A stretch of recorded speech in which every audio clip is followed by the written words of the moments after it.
and thank you for watching Dukascopy TV. We're starting things off today with a little bit of luxury. Claudio Frapolli is in the studio with me from Swiss watchmaker Pierre Thomas. Claudio, welcome to the studio.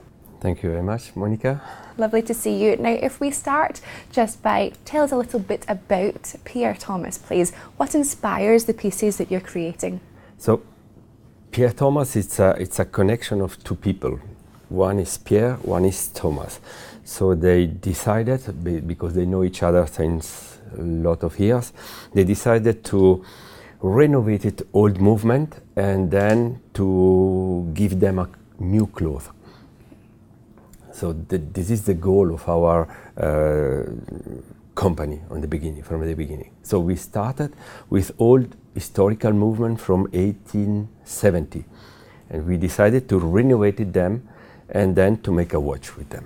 Fantastic. Now, so it's taking the old with the new, but this year we have Basel 2014, which you will be participating at.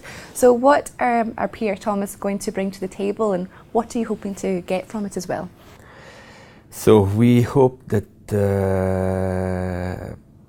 new client come, that people can enjoy to see old mechanical movement. You know, there is a crisis of movement at the moment through many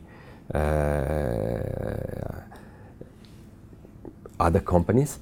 So with our old movement, we want to give a second life to this old movement, and how do you say? And then making classical watches, because with old movement, if you want to grow up, if you want to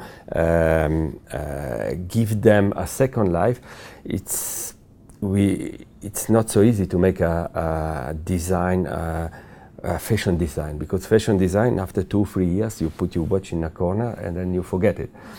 Classical is always fashion.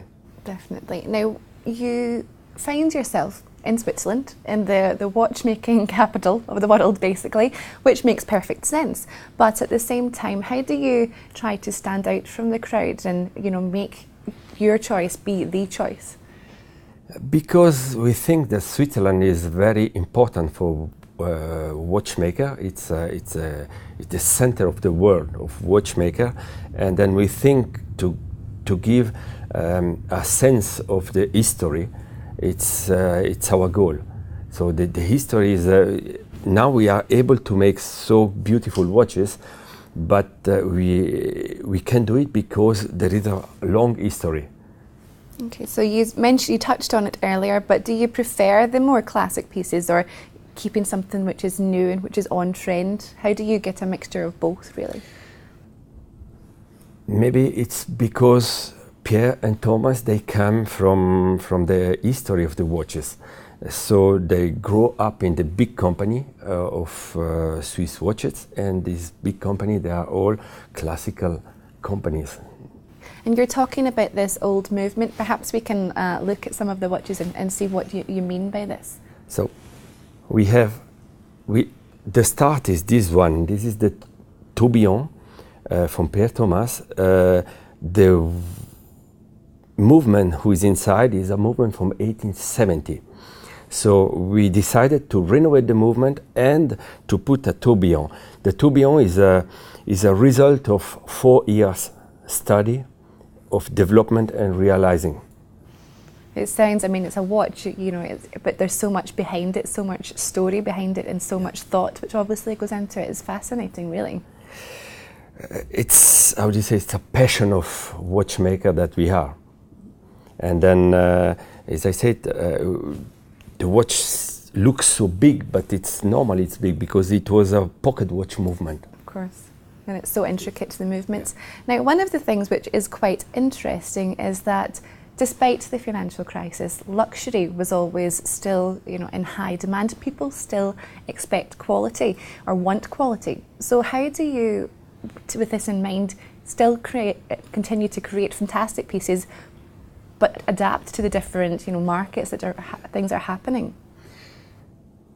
One side of our history is that when we started before to start this project, we realized watches, high quality watches for other big brands. So we said, okay, we can do it for the other one. So why not to realize something for us? So I mean, the high quality of the other ones is exactly the same. And then we started with a small company like us. We cannot be. We cannot have a quality lower than the high quality of the Swiss watchmaker, who was very famous in the world. And what about yourself? Is there something particular that you look for in a watch, or that you love in a watch? You say it's a passion, but what stands out to you?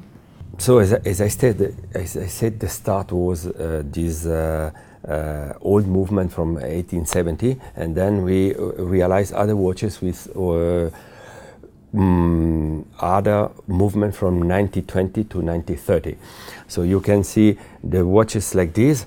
It's not a tourbillon, but it's a watch with movement from 1920 to 1930, and then we decided to let it open behind, so you can see the real mechanical movement. Something really unusual, really beautiful to see the brains behind the time-telling device, isn't it? It's stunning. And then, as I said, we can realize these watches with a lot of diamond, with a dial with like this in mother pearl, or like this with a meteorite.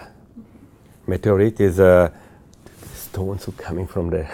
Wow! So you've got really parts. I mean, you've got brains and signs from the 1920s. You've got the stars in your watch as well. It's something fantastic to have on your wrist. And this is goes into ladies' watches at the side here. So the first project was these big watches, because we started with this old movement, very old movement from pocket watches. And the second project was to make some unisex.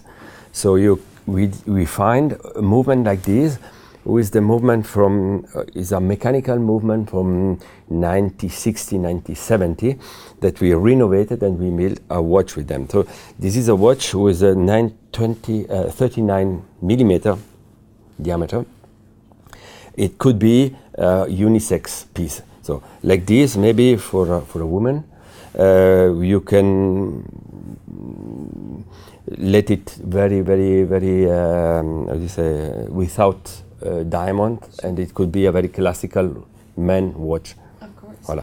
And always with the same philosophy of Pierre Thomas. It means old movement, second life. Okay. Yeah, that's what I was going to ask. It seems as though there's the running theme of the classic beauty and the movement, etc. But what's next for Pierre Thomas, would you say? What's the next? We have some project in the pipeline. We are quite ready to realize one chronograph, and then many other projects, always with the same philosophy of our company. Fantastic. Well, thank you so much, Claudio, for coming in, sharing the pieces with us and telling us all about the story. It's been a pleasure. Thank you. Thank you very much, Monica. Nice to see you. Okay, well that's all from Claudio and myself, something a little bit different for you from Dukascopy TV, but make sure you keep clicking back to the website for many more exclusive interviews. Goodbye for now.